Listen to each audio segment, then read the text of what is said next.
Hello everyone, welcome to Anime No Mi, and thank you for joining us for another One Piece video. In today's video, we're going to talk about the coming new chapter of One Piece, which is 1048. After all, once we see this great battle between Luffy and Kaido that's coming to its peak, although it's not at its end yet, and in this next chapter, we could finally see the confrontation between Kaido and Luffy come to an end. And we might get to find out, after all this time, who will emerge victorious in this long fight. And not only that, we're also going to see the evolution of a very important character for the story, and especially for Wano, because this chapter may surprise us in the next few chapters. But before we get into everything, if you're new to the channel, we'd be absolutely honored if you consider leaving us a like, or even subscribing with a comment letting us know what you thought of the video. It really helps us out and motivates us to make more content, and if you'd like to help out the channel in a more substantial way, consider sharing the video with a friend. But without further ado, let's get into the video. So friends, as we're getting into our expectations for chapter 1048, let's take a look back at what was going on near the end of 1047. So as 1047 was going on, we saw that there was not only this great continuation of the battle between Kaido and Luffy, but we also saw some very important dialogue between Yamato and Momonosuke. Dialogue that is slowly making Momonosuke change his way of thinking and possibly acting. For as we all know, Momonosuke is still a very fragile and fearful personality, and he's afraid of almost everything around him. And we can't really expect much more because he's an 8-year-old, he's a very young boy. But even though he has this great power in his hands and even this power to transform into an incredible dragon like Kaido, he still lacks the confidence and believing that he can achieve his own great achievements and step out of the shadow of his father. Because of course, how everybody respected and trusted his father Odin is a really tall order to live up to. The expectations on Momonosuke is that he becomes a leader who can guide Wano to peace and prosperity. And they also expect him to be the one that opens up the borders of Wano so they would have contact with the outside world. Because from early on, there's already been this huge amount asked of him. So as Momo is working through this fear and believing that he won't be able to do what everybody expects from him, we see Yamato try to use words to encourage him. However, he's still remaining pessimistic, saying that he wouldn't be able to do things even if Yamato was motivating him. But still, we have to acknowledge that Yamato is not giving up on Momonosuke, because all the time Yamato says that Momonosuke can make the clouds as well as Kaido, because both he had the same power, so he has to be able to make the same clouds that move Onigashima. And if Momonosuke fails to create these clouds, the entire island is going to collapse, causing everyone on the island to lose their lives. And then the responsibility would be his, because he was unable to stop this from happening. And just consider the fact that all of this would be a tremendous weight on anyone full grown in the series. But because of Momo's young age, he's felt pressured and just been so afraid of failing. But in this next chapter, we could see some things change. As the chapter was ending, we see that Luffy is making this giant punch to hit Kaido, who is in his dragon transformation. And then he shouts to Momonosuke to use his clouds and move the island out of the way, because it was hindering him to be able to beat Kaido. And if he did connect, he would end up destroying everything in his next attack, including the island below Kaido. So it looks like that if Momonosuke can't move Onigashima, it will be completely destroyed by Luffy's punch. And even though Kaido might be defeated, this is at the cost of everyone else's lives and all the lives below in the Flower Capital. As Luffy said, he really hadn't been able to go all out and use everything he had because Onigashima was in the way. Because anything he did, Kaido could just affect the island. So if Luffy won, Kaido and his companions would lose their lives because of the impact. So during this confrontation with Kaido, Luffy has been working out ways to defeat him safely, and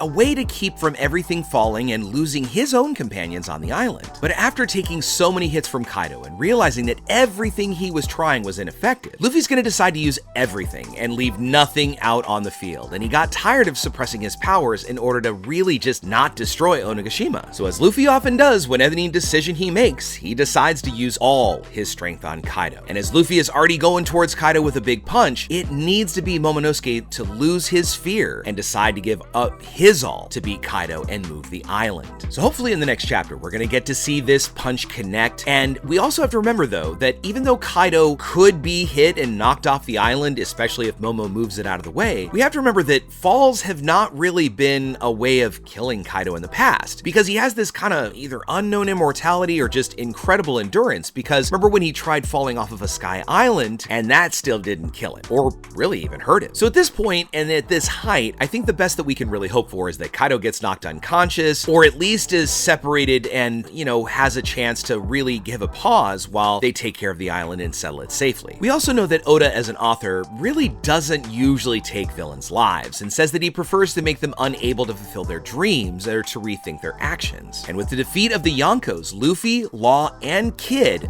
might be able to become Yonkos themselves and even have their rewards increase because they have defeated two of the strongest pirates in the world. And when this gets out, this is going to be recognized by the entire world. But it's also pretty likely that the battle may not just end there, because Kaido has not yet recognized that Luffy has become Joy Boy. And it may be that only when that happens, we'll see Kaido's actual defeat. Because Kaido mentioned Joy Boy pretty early on in the fight, it may be just this thing, to realize that Luffy is Joy Boy, that really is going to be the only thing that allows him to accept his defeat. Another thing we saw in our last chapter of 1047, we saw that Orochi had managed to get the Sea Prism Stone nails out of his side that were sealing away his power, and so he was able to transform back into his Hydra form. His body is still on fire though, and this means that there are just moments left in his life. But because Orochi can be hit until he loses his life, he plans to take Hiyori with him. So in a couple of panels, we see Orochi advancing on Hiyori, as Hiyori seems stunned in the moment, and we hope that there may be someone who saves her, or she may have some card up her sleeve to save herself, and we don't exactly know how that'll be, or if it'll be a Straw Hat or one of the allies, but we hope that in that moment, we'll see that Orochi can finally be dropped down, because I mean, how many times has his head been cut off? After that, the other thing we hope to see in this next chapter is that we will finally see Zunisha's arrival in Wano, because from the last frames that the Great Elephant appeared, it seemed like he was very, very close to Wano along with a Navy ship. Being very close to Wano as well could be signaling the final events of this arc starting to happen, like the fall of Kaido and his empire, Zunisha arriving in Wano to leave Zou near the other islands, and more specifically, maybe even in the place that Onigashima used to be. Not only that, but Luffy also has the ability to hear the voice of all things, just like Momonosuke, and so Luffy will be able to understand what Zunisha has to say to him, and Zunisha may end up being responsible for guiding Luffy's next steps. At the very least, we know that Joy Boy still has a couple of things on his to-do list. I mean, for instance, he still needs to get the Noah to the surface, so Zunisha could be able to guide Luffy and help him get the big ship stuck on the bottom of the ocean out. On top of that, Zunisha might be able to inform everyone about past events that occurred with the former Joy Boy, how he may have lost his life, and what was the reason why Zunisha may have received his mission. Just as we've seen Zunisha coming into Wano, we can't forget that there is also Navy ships on their way coming in too, along with CP-0 as well. So although the confrontation in the battle between Luffy and Kaido may be coming to an end, we really don't know what's going to be coming next, and we don't know if maybe the Navy's there just to pick off the remainders or the victors of the battle, or there for something even more nefarious. We also haven't seen any of the Navy leaders that could be inside these boats, so it could be that they're just extras or maybe some kind of vice admirals, but we could also see an admiral there in advance to make sure things happen. Given the fact that the world government knows about what is going on in Wano and who is on Wano, it would make sense if they sent strong people to capture as many pirates as possible, or at least capture certain pirates. There's even a possibility that the new Admiral Ryokugyu appears in Wano, revealing his face for the first time, or even Kizaru, who was interested in going to Wano. And due to the intelligence that CP0 has been able to pass on as they infiltrated Onigashima, the world government has a much better picture about what's going on in all of these battles around Wano. If they hear about what's going on with Luffy, this also creates an even greater incentive for the world government to send someone, so it could be that once Akainu hears of this, he then may allow Kizaru to leave for Wano in order to capture Luffy and his companions, because we don't want to see him advance, because we know that Luffy would become an incredibly huge problem for the world government, and now that he's just powerful and could get even more powerful, this means that this might be the moment that they're going to try and strike. But for now, what do you think about it? What expectations do you have about the next chapter, and what would you like to see? Let us know in the comments below. So friends, as we wrap up the video for the day, I want to thank you so much for watching the video all the way to the end. Make sure you comment on any themes or ideas that you'd like to see in future videos. And also, since you made it this far, give us a like as you head out to take on the rest of your day. Hope to see you all in our next video, and let's keep sailing this giant sea together. Take care.